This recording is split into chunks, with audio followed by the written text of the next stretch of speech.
अमीर मुआविया के बाद यजीद को उनकी जगह खलीफा बनाया। अब यहां रुक के ये बात भी समझ लो, यार कहते हैं ये बड़ा जुल्म हुआ है। क्या जुल्म हुआ है? कहते हैं बाप के बाद बेटे को खिलाफत मिल गई। हमने कहा होश से जरा मसला सुन लेना। आज अल्लाह के फजलो करम से इस तरह मसला समझाऊंगा कि पहले कभी ना समझा होगा और फिर कयामत तक कभी नहीं भूलेगा इंशाअल्लाह। ये बात खिलाफत बाप के बाद किसको मिल गई? बेटे। मुल्ला वाइस गला फाड़ पड़ता रहता है इस्लाम की तारीख बदल गई। क्या बदल गई? अभी बाप के बाद बेटा हुक्मरान हो गया, इस्लाम तब्दील हो गया। मैं कहता हूं अगर मैं अहले हदीस का बेटा, अहले सुन्नत का फर्जंद ये बात कहूं तो शायद इस बात का कोई वजन हो, शायद इस बात का कोई वजन हो। इसलिए कि हमारे नजदीक बाप के बाद बेटा खिलाफत का हकदार नहीं होता। बाप के बाद बेटा खिलाफत का हकदार, हमारे नजदीक इमामत वरासत की चीज नहीं है। हमारे नजदीक इमामत वरासत की चीज इसलिए कि कायनात के इंसान जब फारूक आजम के आखिरी लम्हात में फारूक आजम की बारगाह में आए और आके कहा फारूक इस दुनिया से जा रहे हो, अपने बाप अपने बेटे अब्दुल्ला इब्ने उमर को जो सरवरे कायनात का सहाबी, नबी के पीछे नमाजें पढ़ने वाला, हुजूर की क़यादत में जंगे लड़ने वाला, सरवरे कायनात की जुबान अक़दस ने जिसकी तारीफ की है, इसको मोमिनों का अमीर बना दो। तो फारूक ने आंख उठा के जवाब दिया, नहीं नहीं, मैं कयामत के दिन अपने रब से ये नहीं सुनना चाहता कि मेरा रब जब मुझसे पूछे कि उमर उम्मत की भागदौड़ किसको दे के आया था, तो मैं ये नहीं सुनना चाहता कि जवाब में ये कहा जाए कि अपने बेटे को दे के आया था। नहीं नहीं, मैं कहना चाहता हूं रब की बारगाह में, अल्लाह मैं उस कमेटी को सौंप आया था जिस कमेटी के अरकान को तेरे नबी ने अपनी जुबान अक़दस से जन्नत की बिशारत अता फरमाई थी, अपने बेटे को नहीं देना चाहता। और जिसने असूल वज़ा किया था, सुन लो आज अल्लाह की रहमत से ये मसला भी, जिसने कुंभा परवरी खेस परवरी की जड़ काटी थी, ये कहकर कि जब वक्त आखिर आया मजूसी ने आपकी पुश्त मुबारक पे खंजर का वार किया, आप जख्मी होकर गिरे, मौत की बेहोशियां तारी हुई, तो आपने उस वक्त उन लोगों को बुलाया जिनको नबी ये कायनात ने नाम लेके जन्नत की बिशारत दी थी। कुल कितने लोग थे? 10। फारूक के जमाने में कितने जिंदा थे? 7। 8वें खुद फारूक थे, 7 थे जिंदा, 8वें खुद, कुल 10 थे। एक सिद्दीक अकबर, फारूक आजम, उस्मान ज़िन्नूरैन, अली मुर्तजा, तलहा, जुबैर, अब्दुर्रहमान इब्ने और हजरत अबू उबैदा इब्ने जर्राह और हजरत सईद इब्ने आस रजी अल्लाह ताला अन्हुम अजमईन। सिद्दीक भी फौत हो चुके थे और हजरत अबू उबैदा इब्ने जर्राह रजी अल्लाह ताला अन्हु भी फौत हो चुके थे। बाकी कितने? 8। बाकी कितने? 8।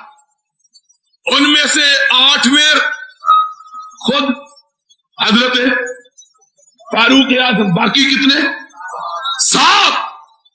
बुलाया 7 के 7 को और 6 के लिए हुक्म दिया कि इनमें से किसी एक को खलीफा मुंतखब कर देगा। मुंतखब कितने छोड़े? 6 باقی کتنے تھے؟ 7. کل کتنے تھے؟ 7. خلافت کتنے لوگوں میں محدود کی؟ 6 میں. 7واں کو کیوں نکالا جانتے ہو؟ 6 کو مقرر کیا، عثمان کو، علی کو، کتنے؟ 2. طلحہ اور زبیر. 4. عبد الرحمن اور سعد ابن ابی وقاص. 6 کو مقرر کیا، 7ویں کو نکال دیا. پوچھنے والے نے پوچھا ان 6 کو کیوں مقرر کیا؟ کہا یہ وہ ہے جن کا نام لے کے نبی نے جنت کی بشارت دی ہے.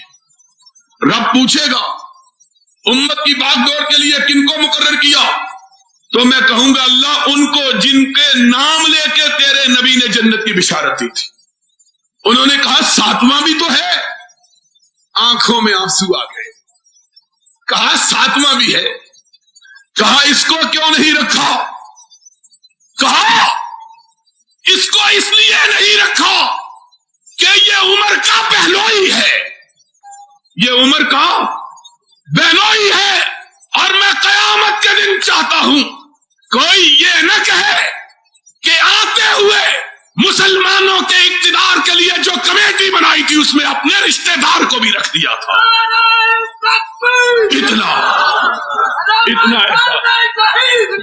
اتنا احساس کہ اپنے رشتہ دار کو نبی کی زبان اقدس سے جنت کی بشارت پانے کے باوجود خلافت کمیٹی میں رکھنا گوارا.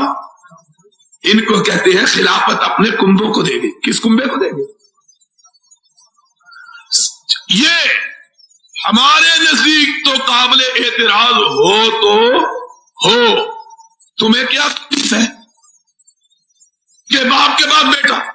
اور ان کو یہ بات کہنے کا کیا حق ہے جن کے مذہب کی بنیاد ہی اس بات پر ہے کہ باپ کے بعد بیٹا، بیٹے کے بعد پوتا، پوتے کے بعد پڑپوتا، پڑپوتے کے بعد اس کا بیٹا، اس کے بعد اس کا بیٹا، اس کے بعد اس کا بیٹا.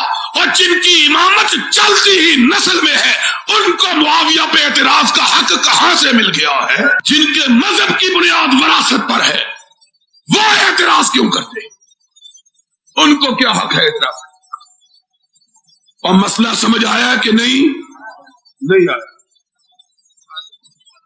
جن کے مذہب کی بنیاد ہی نسل پرستی پر ہے، جن کے مذہب کی بنیاد ہی وراثت پہ ہے، وہ امیر معاویہ پر.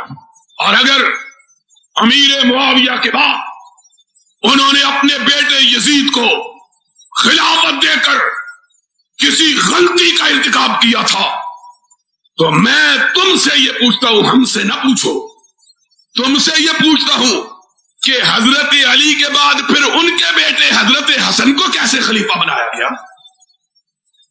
اگر یہ بات غلط تھی تو اس کا ارتکاب معاویہ سے 20 برس پہلے حضرت علی نے کیا رضی اللہ تعالی. امیر معاویہ نے اپنے بیٹے یزید کو سن 60 میں اپنا ولی عہد نامزد کیا اور حضرت حسن کو حضرت علی نے سن 40 میں 20 سال پہلے. اگر یہ بات قابل اعتراض تو یہ عجیب بات ہے کہ کسی شاعر نے شاید اسی لیے کہا ہے ای گناہ ہے اس کے در شہر شما نیز گناہ. تمہاری بستی میں ہو تو وہ ثواب اور ہماری بستی میں ہو تو گناہ. معیار ایک ہی رکھو، ہمارے لیے بھی وہی پیمانہ اور اپنے لیے بھی وہی پیمانہ. ہم کرتے ہیں اعتراض اس لیے کہ ہمارے نزدیک باپ کے بعد بیٹا خلافت اور امامت کا وارث ہو سکتا. تم کو کیا حق ہے؟